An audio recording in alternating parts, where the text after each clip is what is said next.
महाकारुणिक तथागत सम्यक समृद्ध तथागतांचा सद्धम्म तथागतांचा पावन पवित्र भिक्खू संघ सर्वश्रेष्ठ अशा या तीन रत्नाला त्रिवार अभिवादन। ज्यांच्यामुळे आपल्याला या तीन रत्नाचा लाभ झालेला आहे असे बोधिसत्व डॉक्टर बाबासाहेब आंबेडकर यांच्या समग्र धम्मक्रांतीला शेवटच्या श्वासापर्यंत समर्पण।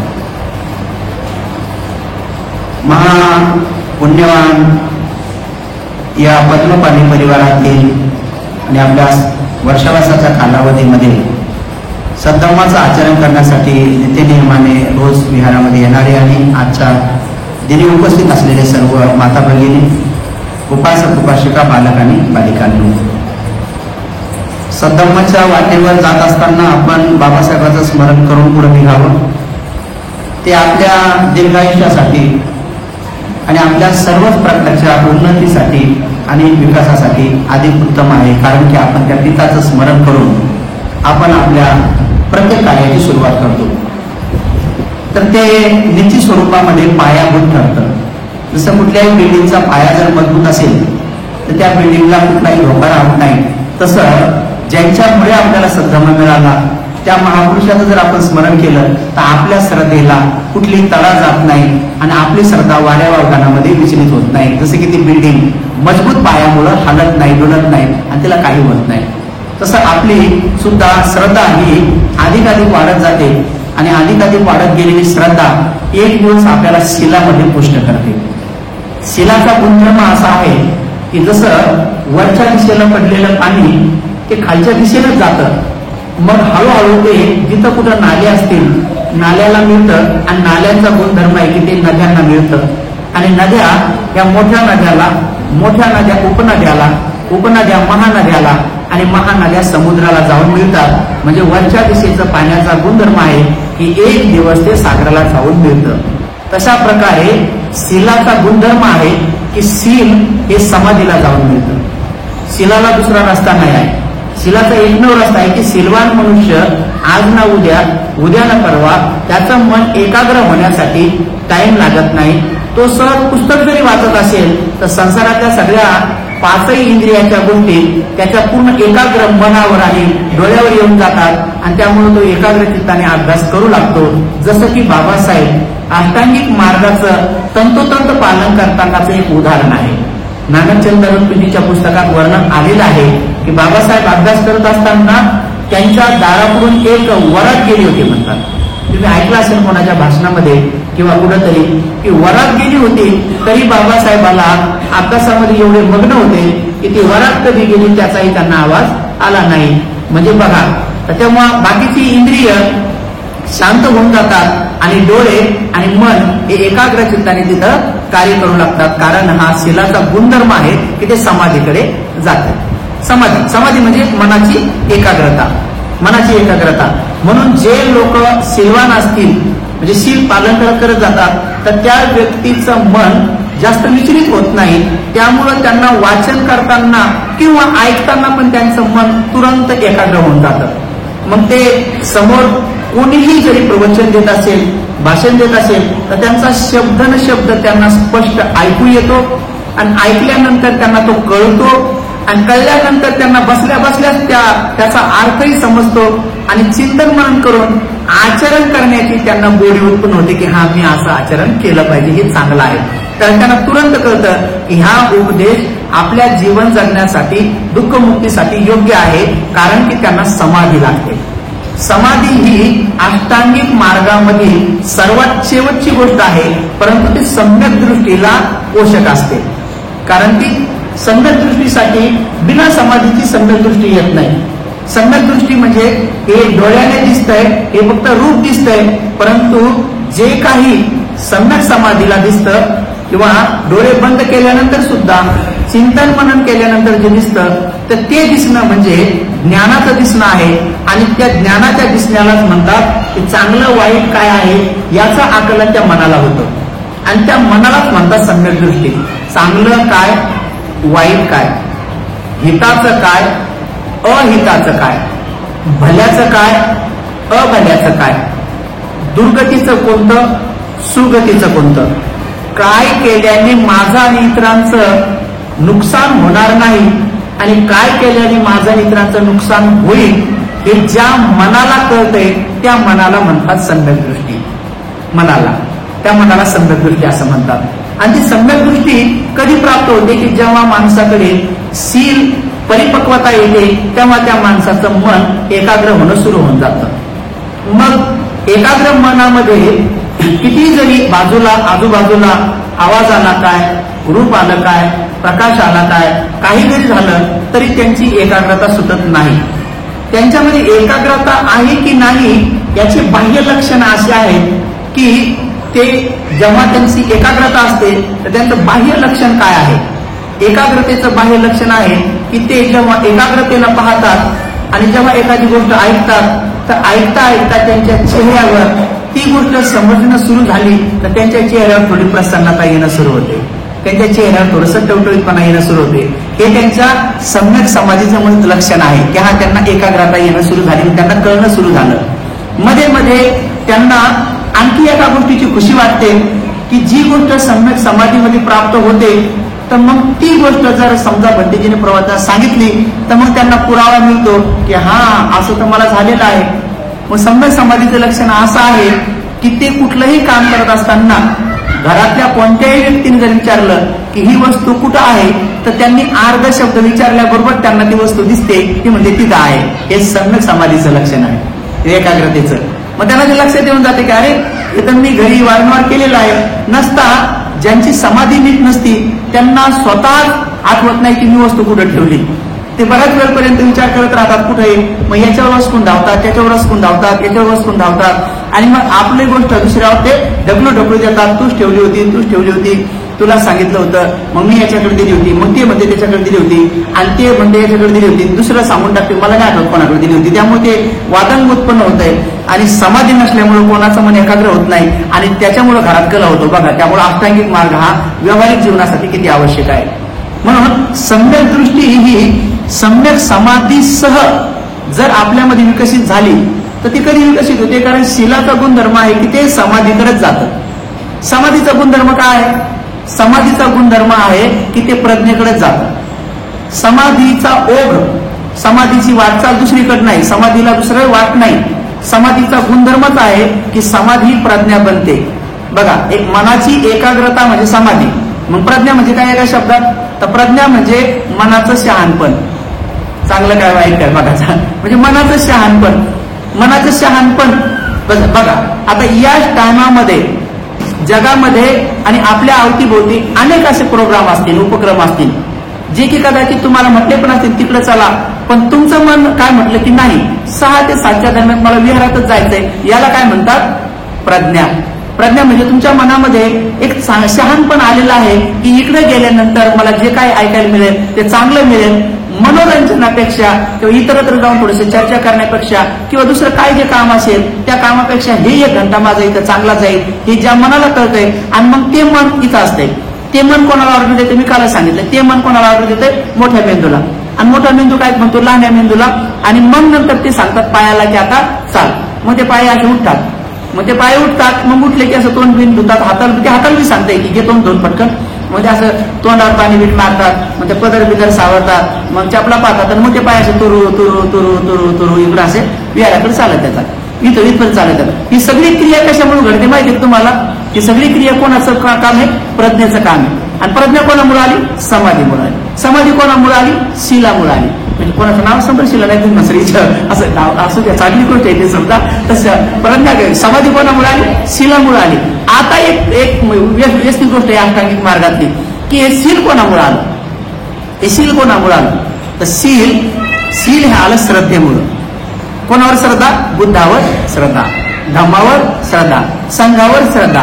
पण आता बुद्ध धम्म संघावर श्रद्धा कशी आली? तर बुद्धाबद्दल, धम्माबद्दल, संघाबद्दल अनेक अनुपूर्णी कथा आपण ऐकल्या.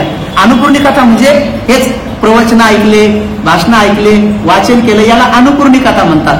म्हणजे बुद्धाच्या काळात ज्या ज्या गोष्टी घडून गेलेल्या आहेत, जे जे श्रद्धावान उपासक होऊन गेलेले आहेत, त्यांनी काय केलं म्हणजे त्यांची श्रद्धा चांगली झालेली आहे हे आपण वारंवार ऐकलेलं आहे. आणि वारंवार ऐकल्यामुळं आणि त्यामुळे आपल्या मनामध्ये बुद्धाबद्दल, धम्माबद्दल, संघाबद्दल श्रद्धा उत्पन्न झाली आणि म्हणूनच आपण काय करतो की सुंदर फुलं आणून सुंदर आपला वेळ बुद्धाच्या स्मरणामध्ये. बुद्धाची सजावट करत असताना 3 गोष्टीचा पहिला लाभ होतो इथं. एक इथंच लाभ होतो तो. एक तर माणूस बुद्धानुसती म्हणजे बुद्धाची सजावट करताना एकाग्र मन होतं माणसाचं, एकाग्र होतं. त्याला सजावट करत असताना आता हे ठरवताना सुद्धा या दोघी तिघी जे ठरवत होत्या ना, तर त्यांचं मन दोघी तिघीचं काय होतं, त्यांची समाधीमध्ये काम करत होत्या. ह्या तर समाधी म्हणजे असं बसून ध्यान करणं याला समाधी म्हणत नाही, ते तर आहेच आहे. परंतु त्या कामात परिपूर्ण मन, त्या कामात परिपूर्ण मन आणि त्या मनामध्ये तेव्हा राग द्वेष मोह नाही आणि ते केलेलं काम म्हणजे समाधी. त्यामुळे मग ह्या दोघी जे कोणी सजवत असतील तर त्या वारंवार काय म्हणत्या की आता इकडून बी सफेद येतं, मग इकडून बी सफेद आला पाहिजे. मग त्यामुळे त्या बरोबर मोजमाप घेत होत्या की मग हे सफेद कुठून कुठं आणि हे कुठं, म्हणजे बघा त्याच्यात त्याची एकाग्रता असते त्याच्यात, म्हणजे याच्यात समाधी लागून जाते. आणि मग याच्यानंतर हाच कलर आला पाहिजे म्हणून हे किती, आता हा बारीक आहे हा जाड आहे, तर बघा एवढ्यात एकाग्रता उत्पन्न होऊन जाते त्याची. मग त्या काय करतात, जसं इकडे आहे ना तसंच इकडे असलं पाहिजे. म्हणून मग त्यांचं इच्छात लक्ष लागून जाते.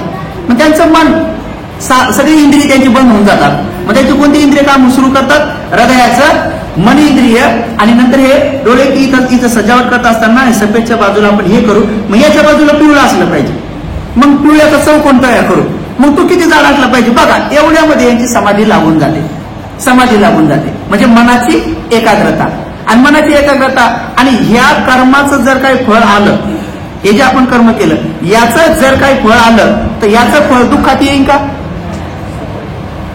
जेव्हा बी कधी यायचं समजा याचं फळ काय दुःखात येईल का? नाही. बरं याचं फळ लगेच तुरंत येते. तुम्ही थोड्या टायमात पाहता, फोटो बिटो काढता, नंतर आपल्या ग्रुपला बी टाकल्या जाते, त्याचं नाव बी यांनी सजावट केली. आणि इथं म्हणताना आपण म्हणतो बी, मला असं वाटतं आजपर्यंत कोणाच्या बी सजावटीला असं कोणीच म्हणलं नाही का आज तुमची सजावट बरोबर ना, असं म्हणलं का? म्हणताना काय म्हणतो, छान आहे हा, तुम्ही आज काहीतरी वेगळं काढलं. तर त्यामुळे काय होतं की तुरंत हे भौतिक सुख मिळतं आपल्याला फक्त वरचं. पण अध्यात्माचे सुख आहे जे तुम्ही एकाग्रता उत्पन्न केलेली आहे आणि जे तुम्ही डिझाईन करताना मन तुमचं पूर्ण परिपूर्ण एकाग्र बनवलेलं आहे, तर तेवढ्या वेळेची तुमची समाधी केव्हा ना केव्हा तुम्हाला प्रज्ञेकडे घेऊन जाणारच आहे. कारण समाधीला दुसरा रस्ता नाही आहे, समाधीची वाट ही प्रज्ञेकडे जाते. भगवंत काय म्हणतात अष्टांगिक मार्गामध्ये, मग प्रज्ञेची वाट कुठं आहे, प्रज्ञेचा स्रोत कुठं आहे, प्रज्ञा कोणा दिशेने जाते. जर खरंच प्रज्ञा डेव्हलप झाली तर भगवान म्हणतात की प्रज्ञावान माणसामध्ये आणि विद्वान माणसामध्ये खूप फरक आहे. विद्वान माणूस या आकाशाखालच्या जेवढ्या बी काही वस्तू आहेत त्याचे नाव पाठ करू शकतो. जसं की आपल्या भाषेत कलेक्टर होण्याची परीक्षा, तर विद्वान माणूस या आकाशाखालच्या जेवढ्या बी काही वस्तू आहेत, मग नद्या असतील, झाडं झुडपं असतील, डोंगरं असतील, देश असतील, त्यांच्या राजधान्या असतील, त्यांचे होऊन गेलेले आता असलेले राष्ट्रपती असतील, त्यांची पार्लमेंट असतील, जे काही शास्त्रज्ञ असतील, त्या सगळ्या गोष्टीचे नावं ते ध्यानात ठेवू शकतात, त्यांना विद्वान म्हणतात. पण तशा माणसामध्ये दया असेलच असं नाही, त्याच्यामध्ये मया असेलच असं नाही, त्याच्यामध्ये करुणा असेलच असं नाही. पण दया मैत्री करुणा शिवाय प्रज्ञा डेव्हलप होत नाही. त्यामुळे प्रज्ञावानाचं हे लक्षण आहे की त्याच्यामध्ये दया असतेच. दया असल्यानंतरच प्रज्ञा डेव्हलप होते. म्हणून बाबासाहेबांना प्रज्ञावान काय म्हणतं, कारण त्याच्यात ती दया असतेच. आणि दया असणं हे कशाचं लक्षण आहे, दया असणं भगवंतांनी स्पष्ट सांगितलं की अष्टांगिक मार्गावर समाधी एकाग्रता झाली, समाधी मुळे प्रज्ञा डेव्हलप झाली की त्या प्रज्ञेला आपोआप दया उत्पन्न होते. आणि मग त्यांचा व्यवहार किती जरी मनाच्या विरोधात झाला तर त्यांचा व्यवहार दाखवतो की यांच्यामध्ये दया आहे. मग व्यवहार कुठून प्रकट होतो, आपला व्यवहार प्रकट होण्याचे 3 लक्षणं कोणते आहेत, कालच मी तुम्हाला सांगितले, काया, वाचा आणि मन. पण आता मन दिसतंय का, नाही. मग मन दिसत नाही, मग व्यवहारात कोण दिसतंय,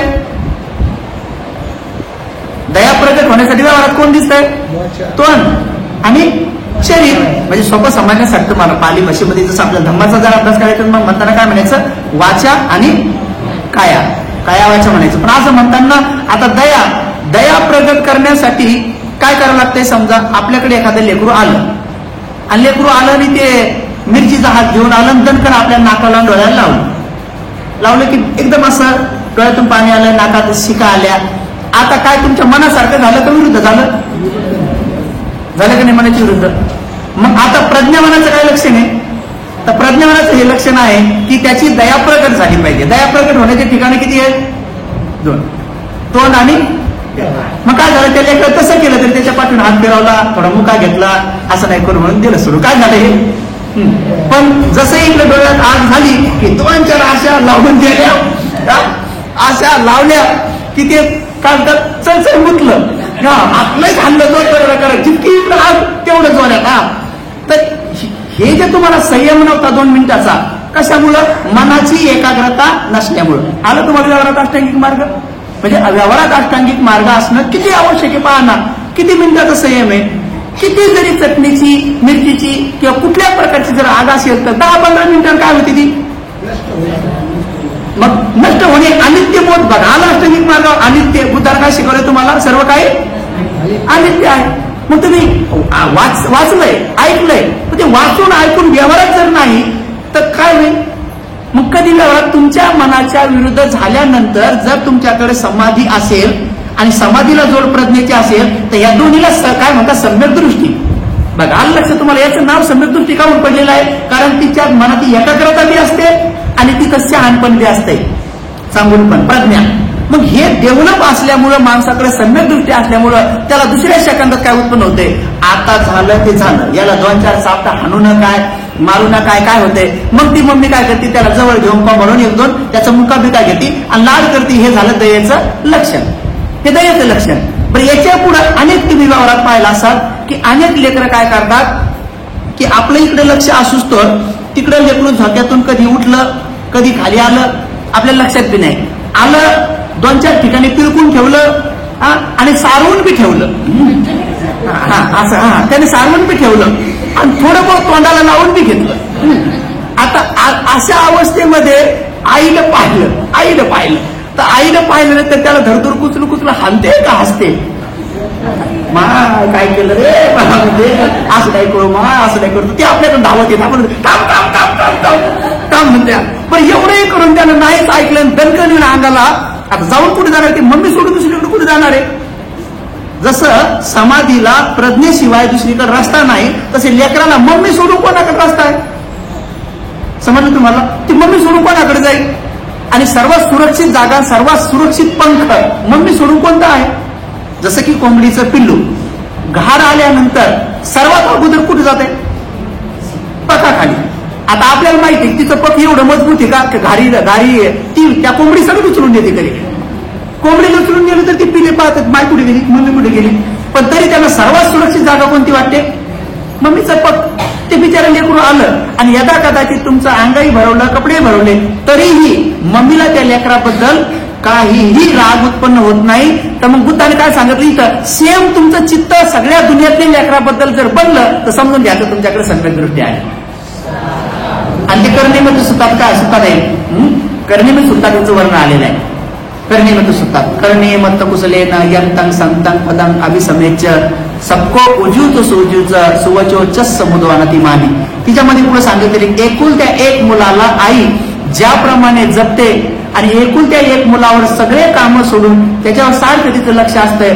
अनेक वर्षानंतर जर ते बाळ झालं असेल तर ज्याप्रमाणे ते आपल्या एकुलत्या एक मुलाला जीवाच्या पलकात जपते, तशा प्रकारे आपली दृष्टी संसारातल्या सगळ्या व्यक्तींबद्दल, बिना पायाबद्दल, 2 पायावाल्याबद्दल, 4 पायावाल्याबद्दल आणि बहु पायावाल्याबद्दल जर उत्पन्न झाली तर समजून घ्यायचं की तुमची मैत्री डेव्हलप झाली. आणि मैत्री डेव्हलप होण्याचं हे जे लक्षण आहे ते सम्यक दृष्टीमध्ये झालेलं आहे. बघा एक गोष्टी कशा कशा एकमेकात घुसलेल्या समजू लागलं तुम्हाला की तुमच्याकडे सम्यक दृष्टी असण्याचं लक्षण काय की तुमच्यात मैत्री बी असली पाहिजे.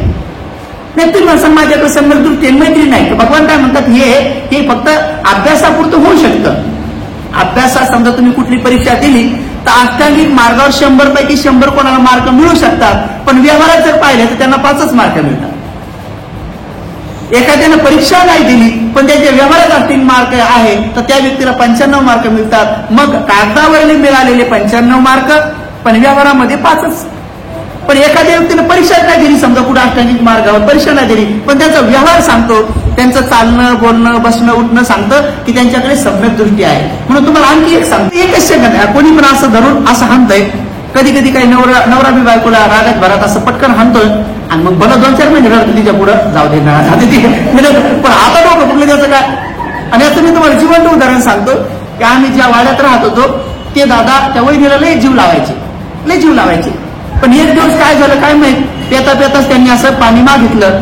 मग त्यांनी दिलं की नाही दिलं, आणि म्हणून त्यांनी काय केलं, त्या बिचाऱ्या त्या वहिनीच्या असं मांडीवरच चापट मारली पिऊन आणि चिमटा घेतला.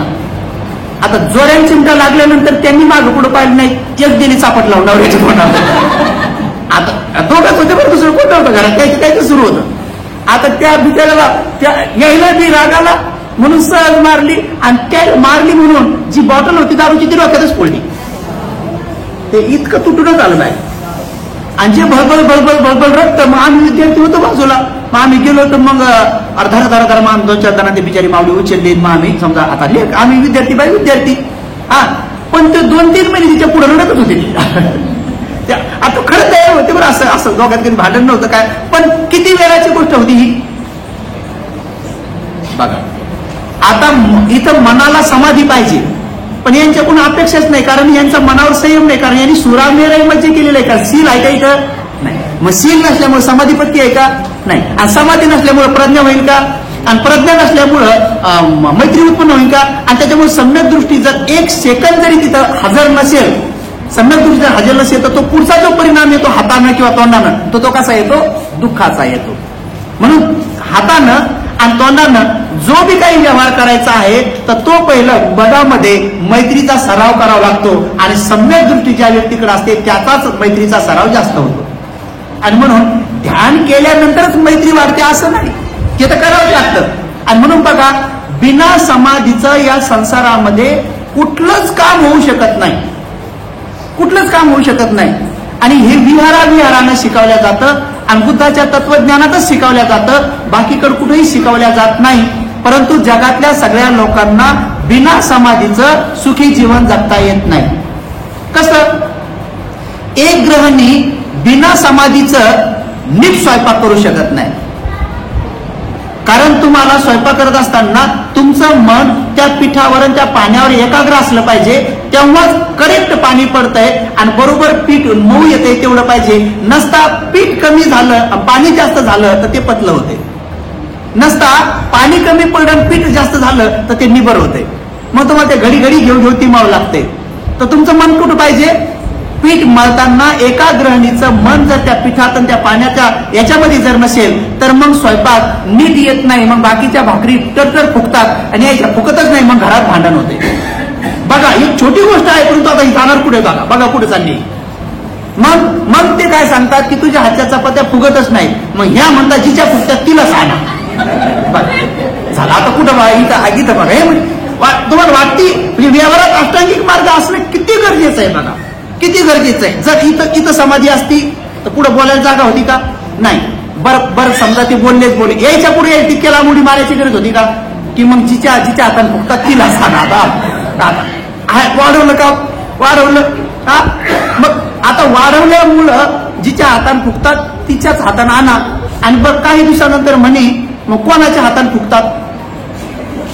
मग आता झालं रूप सुरू झालं. 2 दिवसानंतर त्यांनी तगादाच लावला नवऱ्याच्या पाठीमागं, कोणाच्या आवडतं तो तुम्हाला. ते मी त्याला बद्दल सहज नाही.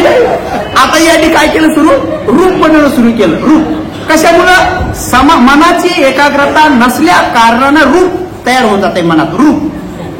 आणि कधी काळी जर कोणाकडून शब्द ऐकला असेल की तुमचं साहेब 9वीला असताना ह्या पोरीचं तुमच्या साहेबाची काय होती, मैत्री होती, असं ऐकेल जरी असेल तर मग यांना डाऊट येतोय.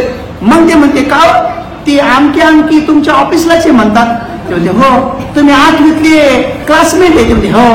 मग ती बी डबा आणती का, हो. आता बघा हे कुठून गेलं. हे जेवढे बी घरगुती भांडणे आहेत ते कोर्टापर्यंत गेले, केवळ कशामुळे गेले, सम्यक दृष्टी नसल्यामुळे गेले. तुम्हाला सांगतो, पण सम्यक दृष्टीने एकदा नाही येत. सम्यक दृष्टी किती स्टेप आहे बघा. तो पाहिलं ना की बुद्ध धर्मसंघावर श्रद्धा असणे, श्रद्धेच्या नंतर मग तुमच्याकडे शील परिपूर्ण होणे, शीलानंतर मनाची एकाग्रता उत्पन्न होणे, आणि मनाची एकाग्रता तुमची प्रज्ञेकडे जाणे, म्हणजे शहाणपणाकडे, आणि मनाची एकाग्रतामध्ये तुम्हाला मैत्री उत्पन्न होणे, आणि मैत्री उत्पन्न झाल्यानंतर मग काही घडो, मग तुमच्या शरीरानं आणि तोंडानं व्यवहार कसा होतो, दया मैत्री करुणेचाच होतो. तो जर नसेल तर मग तोंडाने मी माणूस अटकचकन बोललो. बघा आता ज्या पतीसोबत 10 वर्षापासून 5 वर्षापासून जेवढ्यापासून आहे त्यांचं मन दुःखनकडे मी असं बोलल्यानं याचा आहे का स्मरण, आहे का मन एकाग्रता इथं? मग इथं आतल्या मला ना जेवढं हे कळत नव्हतं तेवढं वेगळी गोष्ट होती. पण आता ना त्या दिवशी आमच्या मीटिंग मध्ये सुद्धा माझ्या मनाच्या विरोधात 4-5 घंटे बोलत होते, पण माझा व्यवहार एकदम त्यांच्यासोबत चहा देणे, त्यांच्यासोबत करणे. मी म्हटलं जर मी लोकांना शिकवतो तर माझ्या वाणीत आणि माझ्या शरीरात असा व्यवहार असला पाहिजे की माझ्यामध्ये मैत्री आहे. तर त्यांनी माझ्या मनाच्या विरोधात जरी बोलले तर मी मात्र व्यवहारात दिसू देत नव्हतो. पण हे कधी झालं, त्यासाठी मला खूप सराव करावा लागला.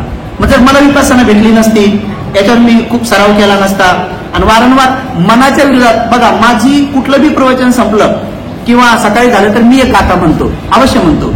कोणती? दुःखी देख करुणा जगे ऐसा ब्रह्म विहार. म्हणजे दुःखी माणूस पाहिल्याबरोबर आपल्याला करुणा दाखवली पाहिजे, किरच नाही. आता दुःखी म्हणजे समजा दुःखी दिसून कसा दिसत? दुःखी माणसं कशी असतात? एक तर ती बिचारी जखमा बिखमा अंगावर असतात, नसता कुठल्या तरी बेडवर लग्विष्टेमध्ये असतात, नसता ते दवाखान्यात असले. समजा उदाहरणार्थ कॅन्सर पेशंट मी असे पाहिले, मी पेशंट असल्यामुळे असे पाहिले की त्यांना इकडचा डोळाच नाही, इथून नाकातून तोंडातून अशी नळी टाकलेली आहे, त्यांची लाळ उठून पडते, आणि खूप खूप भयान अवस्था आहे. त्या अवस्थेत तशी माणसं पाहिले ना तर लोक नाक दाबतात, हे दाबतात. पण मी विचार केला, अरे आपण पण पेशंट आहे, हे पण पेशंट आहे, माहित नाही सध्याच्या घडीला ठीक आहे, पण भविष्यात जर मला ऑपरेशन करायचंच काम पडलं आणि तो पार्ट काढलाच, हे किती कठीण काम आहे. काय सांगू, आपल्या या अवस्थेत जर वेळ आली तर आज आपण यांचा तिरस्कार करायचा, मग उद्या कसं होईल. म्हणून मला तुरंत त्यांच्या जागेवर मी दिसायचो, आणि मग मला तुरंत उत्पन्न व्हायचं की नाही, आपण दया उत्पन्न केली पाहिजे. मग मला असं वाटायचं की मग मी त्यांना शिडीवर येताना असं हात देऊ का, हे देऊ का, तर ते म्हणायचे नाही राहू द्या महाराज, राहू द्या. तर ते उत्पन्न होतं माणसाला, आपोआप होतं. तर काय, दुःखी देख करुणा जगे ऐसा ब्रह्म विहार, सुखी देख मुदिता जगे. सुखी माणसाला पाहिल्यानंतर त्याच्यापेक्षा डबल आपल्याला सुख झालं पाहिजे. म्हणजे एखादा आनंदी जर दिसला तुम्हाला, कोणी येऊन तुम्हाला लय खुशीने सांगितलं, माझा पोरगा ना मिरिट मध्ये आला ना, हे पेढे घ्या, तर तो पेढा घेताना ना इतका आनंद उत्पन्न झाला पाहिजे आपल्याला, त्याच्यापेक्षा डबल झालाय पोरगा त्याचा पास, पण आपल्याला डबल खुशी झाली पाहिजे. अनेक लोक पेढा घेताना काय झालं, पोरगा पास झाला, किती मिरिट मध्ये आला का, दुसऱ्याला म्हणतात मग इथंच थोडी आला. अनेक लोकांचं मिळे तिथं ब्रह्मविहार नाही, त्यांच्यामध्ये हा ब्रह्मविहार नाही. ब्रह्मविहार काय समजा, म्हणजे ब्रह्मविहार म्हणजे त्यांच्यापेक्षा डबल आपण खुश होणे. समजा कोणी जर गाडी घेतली, तर गाडी घेतल्यानंतर त्यांचा स्वभाव काय, आपण विहारात नेऊन आपल्या सगळ्या उपासकाला पेढे वाटू, या आपला परिवाराचा स्वभाव आहे. तुम्ही गाडी घेतल्यावर मला असं वाटतं बहुतेक कोणी पण 2 व्हीलर घेऊ का काही घेऊ, ती इथं आणते पहिल्यांदा. आता त्या बिचाऱ्यासाठी 2 व्हीलर म्हणजे फार मोठी गोष्ट, आणि इथं समजा पेढे घेताना आपण पहिले विचारतो ते गाडी घेतली, आपलं समाधान एवढ्यावर नाही, आपण काय म्हणतो कोणती. आता पेढा बघतो गावाकडे गाडी म्हणल्यावर पहिली गाडी घेऊ का काही घेऊ, पहिली गाडी जरी घेतली ना, पण आपण तेवढ्यावर खुश नाही. आपलं पुढचं काय वाक्य, कोणती. मग ते म्हणतात 2 व्हीलर, आपलं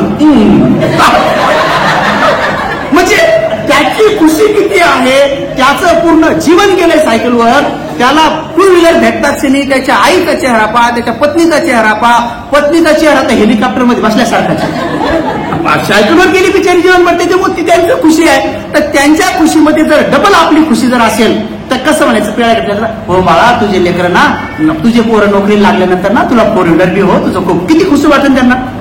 हे कधी येते माणसामध्ये ब्रह्मविहार, जेव्हा मनाची एकाग्रता प्राप्त होते, मनामध्ये मैत्री विकसित होते, आणि मैत्री विकसित कधी होते, जेव्हा प्रज्ञा असते, आणि प्रज्ञा कधी असते, जेव्हा समाधी असते, समाधी कधी असते, जेव्हा शील परिपूर्ण असते.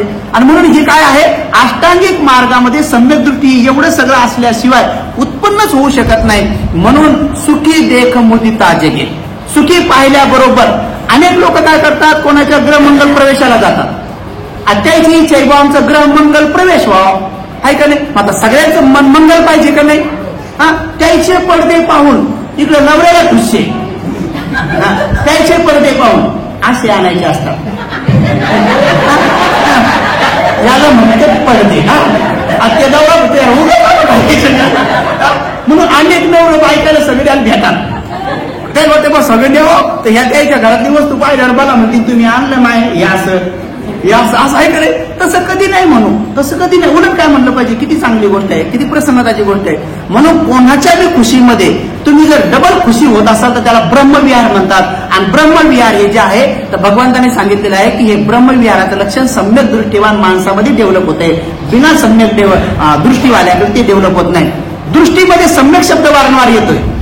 आणि बाबासाहेब जे हे ग्रंथ लिहितात तर त्यांची अपेक्षा आहे की माझ्या लोकांनी हे सम्यक पद्धतीने शिकावं सगळं.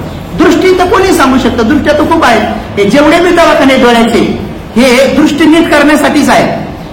आलं लक्षात? जेवढे बी दवाखाने आहेत, समजा उदाहरणार्थ एका माणसाला दिसत नव्हतं, मग त्याला दिसत नव्हतं तर ते घरातच राहत होतं. बरं, दिसत नव्हतं घरात राहत होतं. एका डॉक्टरनं प्रयत्न केले, घरच्यानं पैसे लावले आणि मग त्या पोराला दिसणं सुरू झालं. आता दिसलं, बघा चांगलं काम झालं का नाही? जसं त्याला दिसणं सुरू झालं तसं ते चौकात कोणीच पाहू लागलं. येता जाता सांगा काय फायदा त्या दृष्टीचा?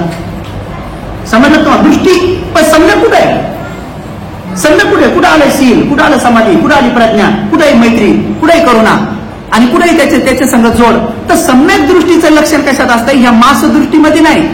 ती सम्यक दृष्टी डोळे लावल्यानंतर देखील येते. ती मनाचं काय आहे, मनाचं शहाणपण आहे, चांगलं काय वाईट काय हे ज्याला कळतंय त्या मनाची एकाग्रता समाधी प्राप्त झाल्यामुळं. तर ती सम्यक दृष्टी जर माणसाला प्राप्त झाली तर सकाळी उठल्यापासून संध्याकाळपर्यंत तोंडानं आणि शरीराने केलेले सगळे व्यवहार त्यांचे दया मैत्री करुणेमध्ये मोडल्या जातात. ओळखून घ्यायचं की या व्यक्तीमध्ये सम्यक दृष्टी आहे.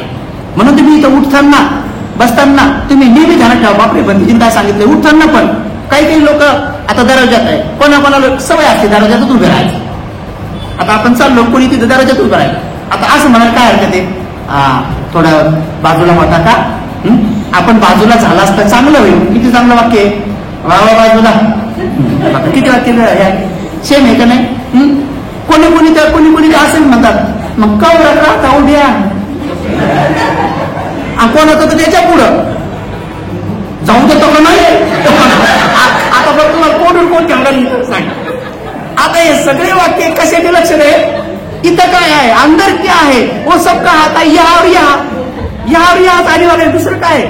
म्हणून जसं म्हणलं ना, एकुलती एक आई आपल्या मुलावर जसं प्रेम करते, त्याने काही जरी केलं, हात भरवले तरी ती प्रसन्न होऊन स्वच्छ धुते. तसा व्यवहार तुम्हाला पूर्ण बिना पायाच्या, 2 पायाच्या, 4 पायाच्या, बहुपायाच्या प्राण्याबरोबर जर झाला तर समजून घ्यायचं तुमच्याकडे समजून दृष्टी डेव्हलप झालेली आहे, विकसित झालेली आहे.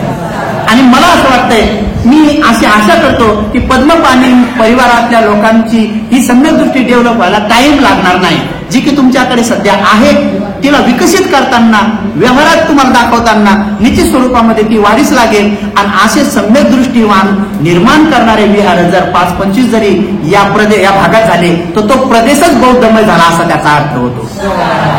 आणि तसे प्रदेशात जर लोक उत्पन्न झाले तर मग ते राज्यच बौद्धमय झाला असं म्हणतात आणि त्याला भारत बौद्धमय म्हणतात. समजलं तुम्हाला? मग बिना सम्यक दृष्टीचा बौद्धमय भारत बनवण्यासाठी जे लोक प्रयत्न करतात ते सगळे व्यर्थ आहे. ते सगळं पैसा, वेळ आणि सार वाया जात. मग ते पेपरला किती ते प्रोग्राम येऊ द्या, ते किती व्हिडिओ त्याच्या येऊ द्या, ते टीव्हीला किती ते प्रोग्राम येऊ द्या, त्याच्यामुळं एक सुईचा टोका एवढा देखील बौद्धमय भारत घडण्याच्या दिशेनं पाऊल पडणार नाही. पण तुमचं पेपरला येऊ न येऊ, कुठं टीव्हीला येऊ न येऊ, कोणाला कळो ना कळो, या निसर्गामध्ये ऑटोमॅटिक तुमच्या दया मैत्री करुणेचे तरंग, त्याला धातू म्हणतात, ते तरंग प्रकंपन लहर तशा बनत जातील. आणि जिथं त्या स्वभावाचे लोक आहेत त्याचे तरंग, यायचे तरंग, त्याचे तरंग, असं करत ते मिळाले तर ऑटोमॅटिक त्या बौद्धमय भारत घडवण्याच्या पायाभरणीमध्ये निश्चित स्वरूपामध्ये तुमचे हे सम्यक दृष्टीचे कुशल कर्म कामात येतील. आणि म्हणून उपासक उपासिकांनो, नित्यनियमाने आपण सुखी देख करुणा जगे ऐसा ब्रह्मविहार. त्याचं 3रं वाक्य काय आहे? विषम स्थितीने समता जगे.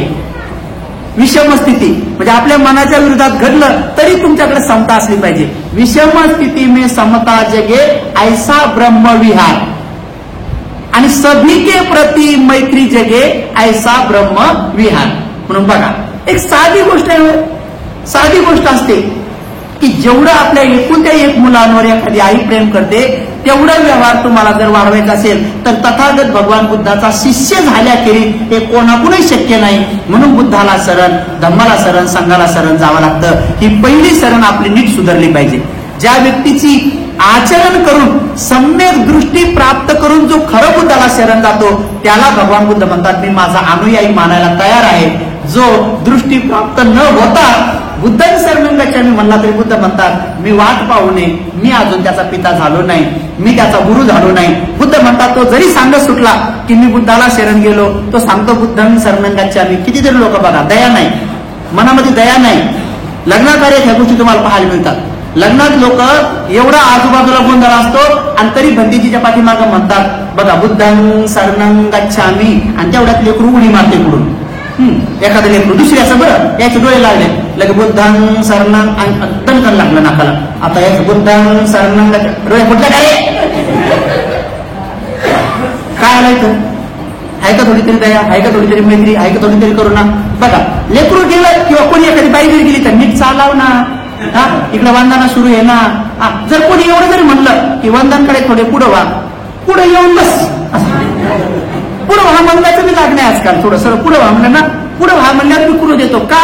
कारण की मनाची एकाग्रता नाही, सराव नाही, शांती नाही आणि हे नाही. हे तुम्ही वारंवार वारंवार वारंवार सराव केल्यामुळं तुम्हाला ते येऊन बसलेलं आहे. तुम्ही झाल्यानंतर देखील बाहेर जेव्हा बसताना तेव्हा तुम्ही शोभून दिसता सगळेजण. मी एक सहज नजर टाकलं की मला आतून अशी खुशी वाटते अरे किती प्रसन्न चित्ताने बसलेत. आणि सगळ्यांच्या चर्चा पाहिल्या तर खूप सुंदर धम्माच्याच असतात. असं कधी की तुमचा इकडचा ग्रुप बसला तर तिकडचा ग्रुप असं म्हणत नाही हे मी आज मुद्दाम करतो, जाणीवपूर्वक करतो. आणि जेव्हा पुरुष मंडळी देखील बसतात ना तर पुरुष मंडळीचे सुद्धा मी पाहिलंय की तुमचा कोणताच ग्रुप या ग्रुप बद्दल किंवा हा ग्रुप त्या ग्रुप बद्दल किंवा इकडचा सगळाच ग्रुप इकडच्या महिलाबद्दल कधी चर्चा करत नाही. तुमच्या मनामध्ये सदोदित बहीण भाव, आई भाव आणि हा भाव सगळ्याच्या नजरेमध्ये दिसतो, हा व्यवहारात दिसतो. याचा तुम्ही सराव केलेला आहे. नसतं तुम्ही लग्ना कार्यात जा, कितीतरी आपल्या पोरांचे टोळके त्या लग्नामध्ये नवरदेव नवरीला कमी करावलेलाच पाहायला येतात. हे सत्य आहे बघा. कशामुळे हे सगळे कारण? काय कारण आहे? कारण ही दृष्टी तर आहे पण त्या दृष्टीमध्ये कुठे सम्यक आहे?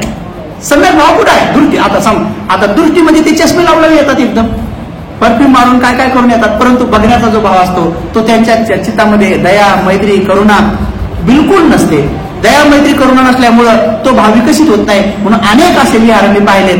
विहारात बसताना लोक प्रांतासारखे बसतात. जसं नकाशामध्ये नाही का महाराष्ट्र, केरळ असं सगळं वेगवेगळं तसं लोक बसताना सुद्धा असे बळक्यानं बसतात.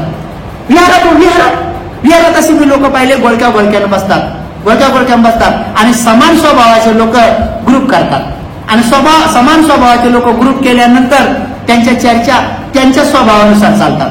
आणि मग तो ग्रुप दुसऱ्या ग्रुप बद्दल आणि दुसऱ्या पहिल्या ग्रुप बद्दल मग चर्चा करतात.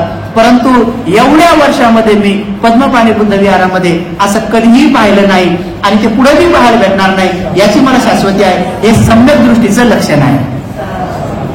समजलं तुम्हाला की हे कशामुळे विकसित होतं? हे जास्त व्यवस्थित त्या वागण्याचा सराव केल्यामुळं हे आपल्याला पाहायला मिळतं. म्हणून इथं कोणाचीही निंदा नाही आणि इथं कोणाची खोटी प्रशंसा नाही. प्रशंसेत पात्र तथागत असल्यामुळे आणि बाबासाहेब असल्यामुळे इथं सदोदित त्यांचा आणि त्यांच्याशी निगडीत असलेले जेवढे कोणी महापुरुष आहेत त्यांचा नेहमी गौरव करत असल्या कारणाने इथं नेहमी तुमच्याकडे काय चालतं? सम्यक दृष्टी. त्यामुळे तुम्ही जे काही छोटे मोठे काम हातात घेता तर तुमचे ते संकल्प साधे राहत नाही तर ते सम्यक बनून जातात. बघा, सम्यक दृष्टी उत्पन्न झाल्यानंतर जो बी काही आपल्या हातामध्ये कार्य करण्याचा भाव मनामध्ये उत्पन्न होतो, जे बी काही काम करायचंय मग ते काम संकल्पामध्ये मोडल्या जाते. संकल्प म्हणजे माझा संकल्प आहे आपण असं करू. जसं की बोधी वृक्षाला वाटा करू. आता तुमचा हा संकल्प कसा आहे? सम्यक आहे. आपण इथं रविवारची स्वच्छता करू. तर बघा, ह्या व्यवहारात त्या छोट्या छोट्या गोष्टी वाटतात आपल्याला, परंतु ह्या छोट्या राहत नाही. तर त्या काय करतात? संकल्पाला सम्यक बनवण्यासाठी हे करतात. आणि बिना सम्यक दृष्टीचा सम्यक संकल्प पूर्ण होऊ शकत नाही. जसं की समाधीचे धाव कुठं आहे? प्रज्ञेकडे आहे. तसं सम्यक दृष्टीची धाव कोणाकडे आहे? सम्यक दृष्टी कोणा दिशेने जाते? सम्यक दृष्टी माणसाला प्राप्त झाली की मग त्या माणसाचे संकल्प काय होतात, सम्यक बनणं सुरू होतात. मग त्यांना असं वाटतं की नाही, मी सम्यक संकल्प केला पाहिजे, म्हणजे चांगला संकल्प केला पाहिजे की मी असं करेल. आणि मग काय होतं की सम्यक संकल्प आज झाल्यानंतर उद्या लगेच कोणाचे तरी नाव येतात की मग उद्याची पूजा आमच्याकडे आहे. आता हे उद्याची पूजा आमच्याकडे आहे, अजून उद्या आला नाही, आजच केलंय. तर त्यांनी जे तोंडानं म्हणून दाखवलंय, तर वाणीत कधी आले त्यांच्या जवळ, मनात आले. मग मनात त्यांच्या कुशल आले का कुशल आले.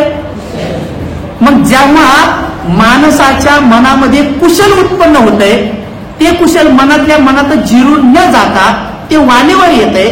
आणि वाणीवर येऊन जेव्हा ते बोलणं सुरू करतंय, तर तेव्हा ते बोललेली गोष्ट जी असते ती सम्यक संकल्पामध्ये येते. आणि मग ते सम्यक संकल्प पूर्ण करण्यासाठी मग ते काय करतात, त्यांचे पाय मग कुठे जातात, फुलाच्या बाजाराकडे जातात. मग ते फुलं घेतात. बघा आता त्या फुलाच्या मार्केटमध्ये अनेक लोक फुलं घेण्यासाठी आलेले असतात, पण त्या सगळ्यांची फुलं घेण्याचा उद्देश सम्यक नसतो,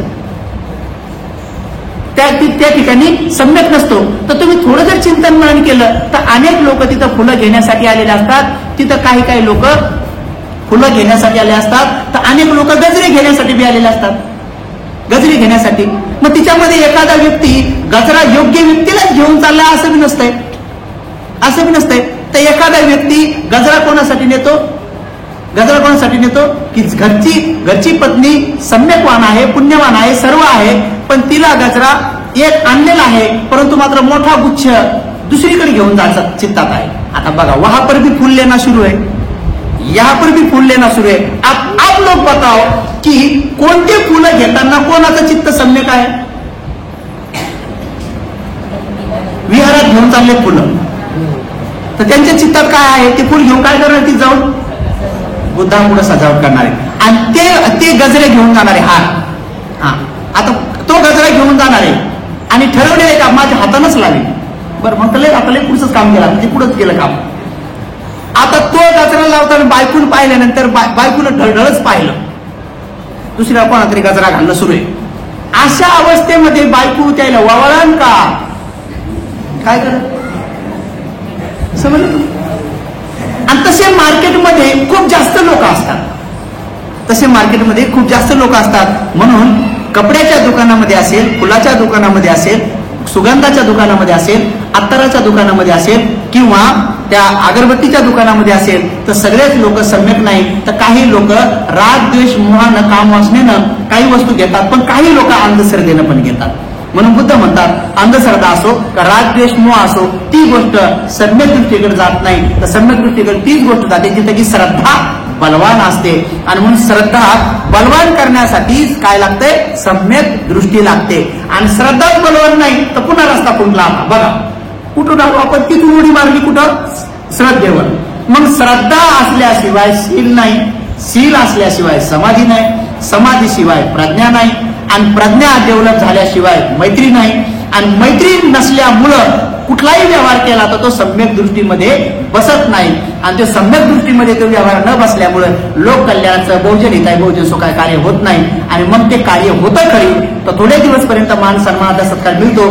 मेल्यानंतर त्या माणसाच्या त्या कार्यामुळे त्याला सुगती मिळत नाही. पण सम्यक दृष्टी ठेवून एवढी जरी फुलं तथागताच्या चरणावर तेवढ्या श्रद्धा भावनेनं वाहिलेल्या व्यक्तीला मृत्यूक्षणी या सम्यक दृष्टीमुळं त्याचं चित्त एकाग्र होतं आणि त्याला सुगतीकडे जाता येतं. आणि म्हणून तथागताने सांगितलं की सम्यक दृष्टी माणसाचा इहलोकी आणि परलोकीचा प्रवास सुखाचा करते. आणि सर्वांचा असा प्रवास सुखाचा हो म्हणून आजच्या क्षणी जास्त उपदेश न देता एवढाच तुमच्या सर्वांच्या हितासुखासाठी उपदेश देतो की सम्यक दृष्टी तुम्ही डेव्हलप करत राहा. जेव्हा जेव्हा मी येईल तेव्हा 7 दिवसपर्यंत सम्यक दृष्टीवरच बोलेल. येतं फक्त तुम्हाला मी झलक सांगितली तशी.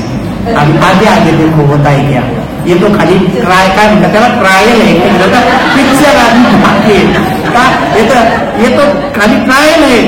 अजून अनुपूर्णी कथा आणि बुद्धाच्या काळात घडलेल्या गोष्टी प्रत्यक्ष ज्या ज्या आहेत त्या त्रिपिटकातल्या मग तुम्हाला सांगणं सुरू झाल्यानंतर मग तुम्हाला अधिक उत्पन्न होईल की अरे भंतीजीने तर आज लोकव्यवहारात सांगितलं, फक्त लोकव्यवहारात घरगुती गोष्टी सांगितलं. पण भगवंताच्या काळामध्ये सम्यक दृष्टी उत्पन्न झालेला व्यक्ती आणि त्याची कशी श्रद्धा होती, मग त्या श्रद्धेनं त्यानं काय केलं, मग सम्यक दृष्टीत माणसाला दानाकर सुद्धा ओढवते. मग उद्या तुम्हाला लक्षात येऊन जाईल पुढं. मला असं वाटतं मी थोडं 1-2 दिवस येऊच काढू इकडं. आता काय का नाही 1-2 दिवस येऊच काढू हे कडे ठीक आहे. थोडं सोडून तिकडे मी काम येतं जसं जसं मला वेळ भेटेल तसं तसं निश्चित येईलच. कारण की ज्या ठिकाणी थोडस लवकर समजतंय बोर्डच लावतात. तर निश्चित स्वरूपामध्ये आपण या सद्धम्माच्या मार्गावर चालत असताना हा सद्धम्माचा मार्ग आपल्याला कसा कल्याण करून देतो, कसं आपलं भलं करून देतो. आणि एका व्यक्तीचं भलं झाल्यानंतर तो व्यक्ती व्यवहारात ज्यांच्या संपर्कात येतो तर त्या व्यक्तीला पहिली एक शाश्वती मिळते. कोणती? सम्यक दृष्टीवान माणसामुळं या सगळ्या निसर्गामध्ये एक शाश्वती मिळते. कोणाला? आपल्याला नाही, पुढच्याला. आता आपल्या संपर्कात दिवसभर कोण कोण येते? किती लोक येऊ शकतात. आपल्या संपर्कात 2 पायाची माणसंही येऊ शकतात किंवा बिचारे पक्षी येऊ शकतात आणि 4 पायाचे प्राणी येऊ शकतात, बहुपायाचे येऊ शकतात. तर सम्यक दृष्टीवाला माणूस या सगळ्या संसाराला एक हमी देतो, एक गॅरंटी देतो. कोणती? सम्यक दृष्टीवाना माणसामुळं दुसऱ्याचं कोणाचंही नुकसान होत नाही. ते अभय दान देतो. म्हणजे तो मनुष्य जिथं जिथं जातो तिथं दान देत जातो. कारण तो सांगतो निर्भय राहा, माझ्यापासून तुम्हाला काही एक धोका होणार नाही आहे. कारण सम्यक दृष्टीवान मनुष्य तो कधीच कोणाचंच नुकसान करत नाही, त्याच्यामुळे कोणाचंच नुकसान होत नाही. आणि मग त्या व्यक्तीलाच खरं दानी म्हणतात. कारण तो सुख वाटत जातो. त्याच्या कोणत्याच बोलण्यामुळं आणि त्यांच्या कोणत्याच कृतीमुळं कोणाला दुःख उत्पन्न होईल असं ते कोणताच व्यवहार करत नाही. आणि हे श्रद्धावान माणसाचं आणि सम्यक दृष्टीवान माणसाचं पहिलं लक्षण आहे की तो आता बहुजन हिताय, बहुजन सुखायच्या कामाला लागलेला आहे. आणि म्हणून आपण ग्रस्त असून देखील तुम्ही बहुजन हिताय, बहुजन सुखाय करता. बहुजन कोण? कारण तुमच्या संपर्कात दिवसभर 10-20 जण आले. बहु म्हणजे किती? एकापेक्षा जास्त. मग आता मला सांगा, सकाळपासून आतापर्यंत तुमच्या संपर्कात भरपूर जण आले. तुम्ही दुकानात गेले तर दुकानदार, इकडे गेले तर ते 2-3 लोक, रिक्षात बसले तर ड्रायव्हर, बाजूचे रस्त्याने येताना गाई म्हशी प्राणी जे आले त्या सगळ्यांमध्ये काय होतं? निर्भयता उत्पन्न होते की नाही यांच्यापासून आपल्याला काही धोका नाही, यांच्यापासून आपल्याला काही एक होणार नाही. आणि असे एकमेकांपासून कुठलाही धोका नसलेल्या लोकांची संख्या जर जास्त वाढली तर ज्या भागात वाढली त्या भागाला बौद्धमय म्हणतात, आणि ज्या प्रदेशात वाढली त्या प्रदेशाला बौद्धमय म्हणतात, आणि ज्या देशातच वाढली तर त्या देशाला बौद्धमय म्हणतात. आणि असा बौद्धमय भारत घडवण्याचा संकल्प बाबासाहेबांचा होता. आणि म्हणून आपला बी संकल्प तसाच असावा. हीच बाबासाहेबाला खरं वंदन आहे, हीच तथागताला खरं वंदन आहे. सर्वांचं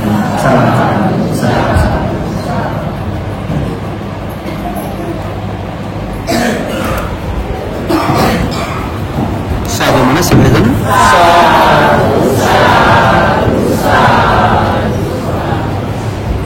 असं हे सुंदरसं पद्मपाणी परिवारामध्ये असलं अष्टांगिक मार्गावरलं सम्यक दृष्टीचं प्रवचन होतं. आपल्या सर्वांच्या हितासुखासाठी रोज मी थोडंसं एडिट करून आपल्या ऑनलाईन पद्धतीने सुद्धा सगळ्यांना दाखवण्यात येईल. ठीक आहे. भवतु सबमंगलम. रक्षन्तु.